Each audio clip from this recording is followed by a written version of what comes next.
We are dedicating this week's show to pro-life analysis of the 2020 Republican National Convention.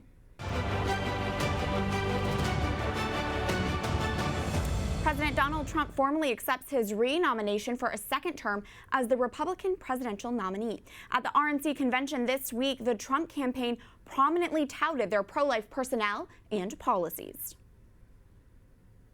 Policies that force jobs to flee our country or allow abortion up until the point of birth are not nice. The Republican National Convention, while largely virtual, was held in Charlotte, North Carolina this week, and organizers made sure to set the GOP party apart from Democrats on the life issue. My name is Abby Johnson, and I spent 8 years working for Planned Parenthood, but today I am a pro-life activist. Prominent pro-life leader Abby Johnson spoke Tuesday evening in what was seen as an effort to galvanize the grassroots pro-life vote from a national platform.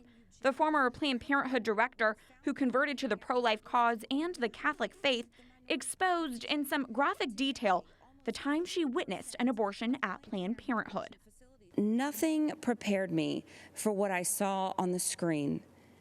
An unborn baby fighting back, desperate to move away from the suction. And I'll never forget what the doctor said next. "Beam me up, Scotty."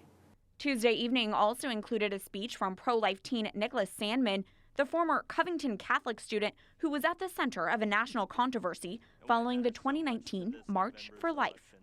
In 2019, I attended the March for Life in Washington, D.C., where I demonstrated in defense of the unborn. Assisted suicide was also condemned in a powerful way this week when on Monday, California resident Natalie Harp took to the podium. Diagnosed with a rare terminal bone cancer, Harp emotionally denounced doctor-prescribed assisted suicide. I was told I was a burden to my family and to my country, and that by choosing to die early, I'd actually be saving the lives of others by preserving resources for them, rather than wasting them on a lost cause like myself. The pro-life issue is likely to be an ongoing theme in the Trump-Pence campaign.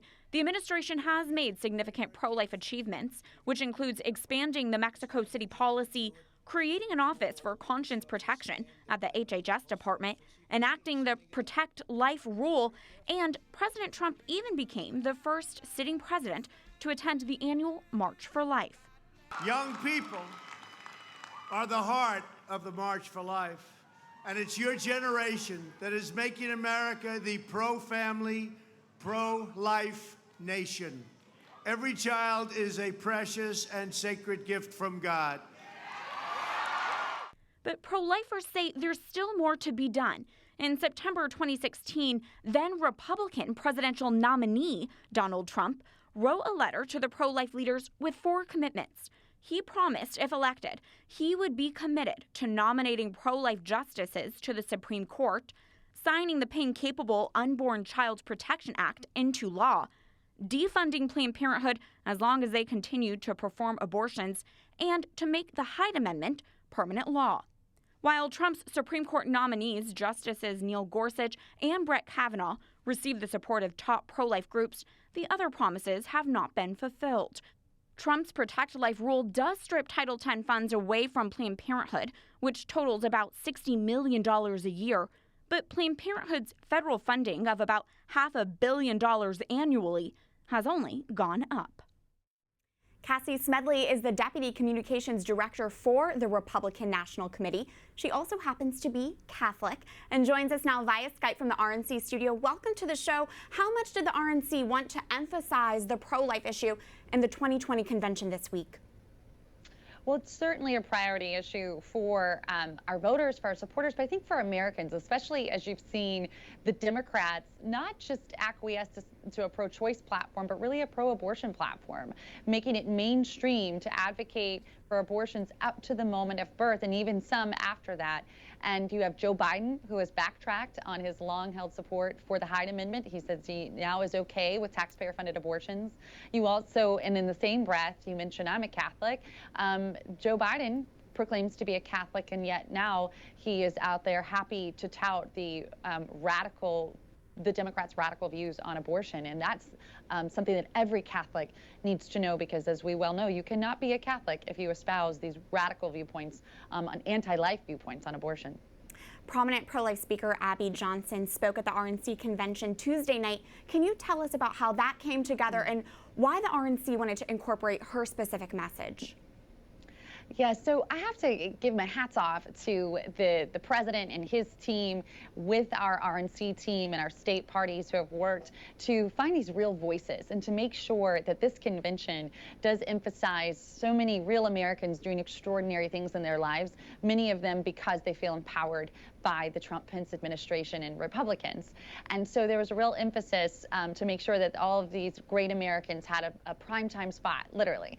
And Abby Johnson was an incredibly harrowing testimonial. And I don't know that we've seen that level of a testimonial, that level of a depiction of an abortion in prime time. And I know that was uncomfortable for many people, but for those of us in the pro-life movement, we know that's the reality. We know that the left tries to glamorize this horrific industry, and to have people hear that in prime time was really important.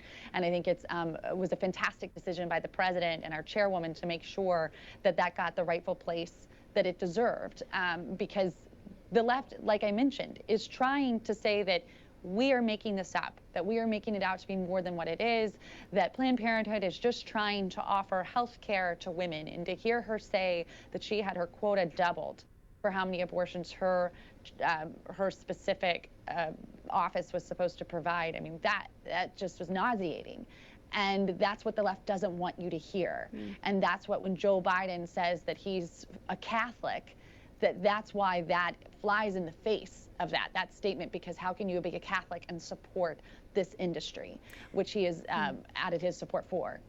Cassie, this week the Trump campaign announced the president's second-term agenda. Under health care, the campaign outlined important agenda items, from cutting prescription drug prices to covering all pre-existing conditions, but abortion was not explicitly mentioned. Can you speak to why that is, and whether or not that pro-life issue will be prioritized if President Trump does have a second term? Well, I certainly can't speak to the policy decisions of the White House or even the legislative branch, but I have a feeling that if we were able to knock Nancy Pelosi off the speaker podium, we were able to get the House back so that we had strong conservative Republicans who were in the majority in the House and the Senate, that would offer a great opportunity for pro-life legislation to continue to be a priority for the president and for the Republicans and for America's representative body. So that, I think those things can come when we make sure that we have the votes we need. I think the president was outlining what he thought he could do that was attainable right in the moment with the circumstances that we have, because, you know, with this House Democrats and the majority, we're no longer talking about people who are just left of center on an issue. These people are all the way far left, out the building, down the street, and around the corner.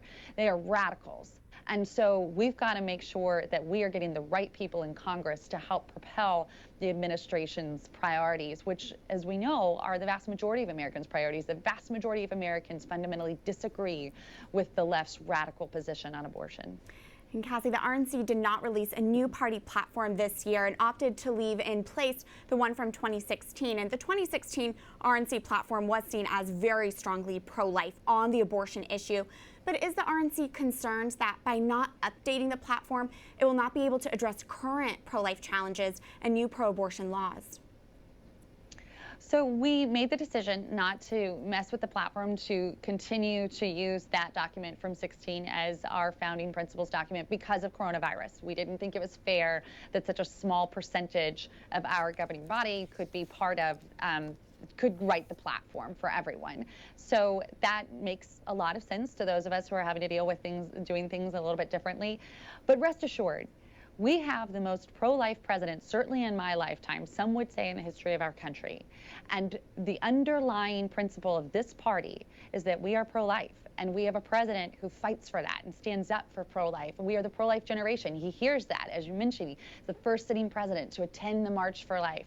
So this is a priority for the administration. It's a priority for our party. And we will continue to be vocal fighters and champions for life.